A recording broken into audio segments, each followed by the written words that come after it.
एक बच्चे ने शेयर किया कि मेरे से इंडियन नेवी के रैंक्स के बारे में पूछा गया, which was the first democracy of world. Mock interview में कई बार कमी रह जाती है। लिच्छवी दुनिया की सबसे पहली डेमोक्रेसी थी। जय हिंद। राष्ट्रीय मिलिट्री स्कूल एंट्रेंस के लिए जो एग्जामिनेशन हुए थे उनका रिजल्ट आ गया। उसके बाद इंटरव्यू की डेट भी आई और आजकल उसके इंटरव्यू चल रहे हैं, तो उसका मैं एक्सपीरियंस शेयर करना चाहूँगा। अभी कल के डेट में किसी बच्चे का राष्ट्रीय मिलिट्री स्कूल अजमेर में और किसी का राष्ट्रीय मिलिट्री स्कूल चैल में इंटरव्यू था। एक बच्चे ने शेयर किया कि सर जो मैं सीख कर गया था, मॉक इंटरव्यू में प्रैक्टिस करके गया था, उसका तो बड़ा बेनिफिट मिला, क्योंकि क्वेश्चंस तो जो मेरे से मॉक इंटरव्यू में पूछे गए थे ऑलमोस्ट क्वेश्चंस वही थे।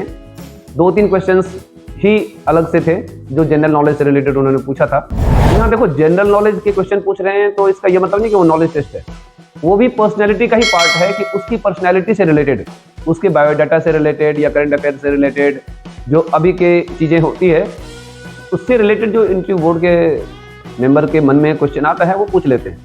जैसे कल एक बच्चे से पूछा गया which was the first democracy of world, तो उस बच्चे को याद नहीं था। उसने बोला कि मैंने 2-3 साल पहले पढ़ा हुआ था लेकिन मुझे याद नहीं था। तो मैंने सीधा बोल दिया सॉरी सर।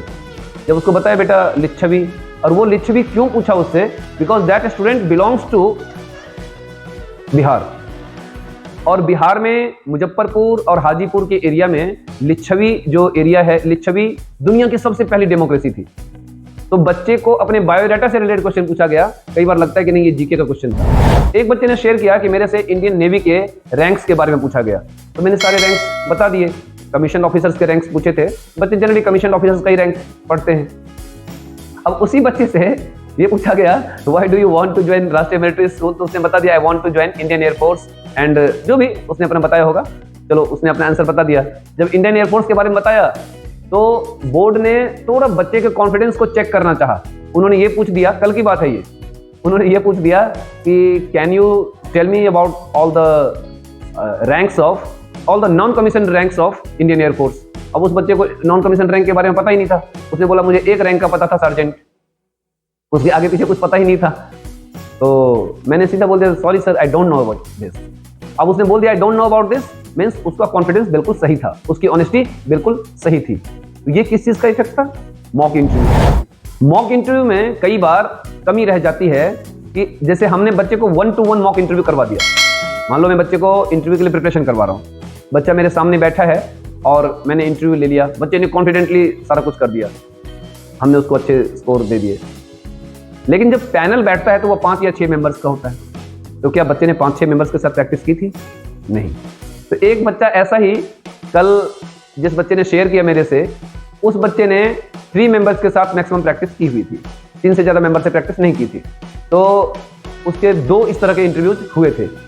जब पैनल बैठे थे 5 लोगों के, तो वो बच्चा बताता है कि सर पहले जो 2-3 क्वेश्चन पूछे गए उस समय मुझे ये बात याद नहीं रही कि मुझे सबकी आंखों में देख के बोलना।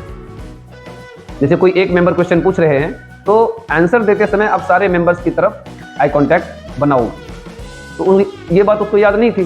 फिर उसको जब याद आ गई बात, फिर उसने बोला कि मेरे से लगभग 12-13 क्वेश्चंस पूछे गए, फिर सारे क्वेश्चंस में मैंने लगभग 10 क्वेश्चंस में आई कांटेक्ट सबके साथ बनाया। Confidence, honesty, eye contact, your complete body language. Interview कोई नॉलेज टेस्ट नहीं है, इसलिए कोई भी क्वेश्चन पूछा जाए, अगर आपको नहीं आ रहा है तो सॉरी सर, अगर आपको आता है लेकिन इस समय आप भूल रहे हैं तो बता दीजिए कि सर आता तो है, हमने पढ़ा तो है, but this time I am unable to recall it. आता है तो कॉन्फिडेंटली आंसर दीजिए।